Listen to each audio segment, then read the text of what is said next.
आणि आज रविवार दिवस आहे, त्याच्यामुळे आम्ही उशिरा उठतो, उशिरा कामाला जातो, उशिरा कामावून येतो. दिवसभराची रुटीन आमची चालू झालेली आहे.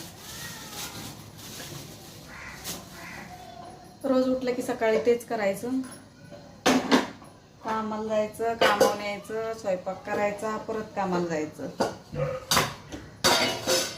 मंडळी कसं आहे, दिवसभरात काम केल्याशिवाय बरे नाही, कधी ना कधीतरी सारखं चालूच राहायला.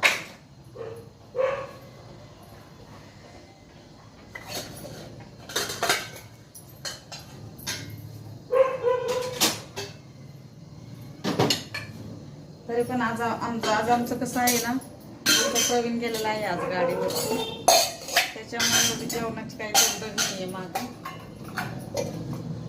कारण ते जेवायला येणारच नाही, ते 2 वाजता येतो ना.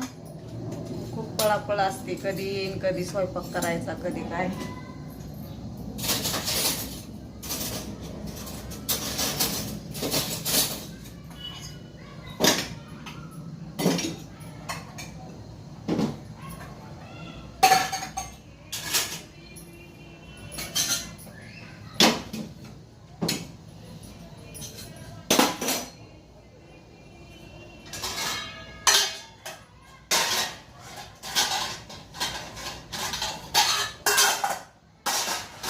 प्रवीण असला की खूप धावपळ असते आमच्या मागं. कामावून आलं की पहिलं स्वयंपाक, नंतर त्याला गप्पा मारायच्या, पर्यंत नाही बसायचंच नाही, असं आहे.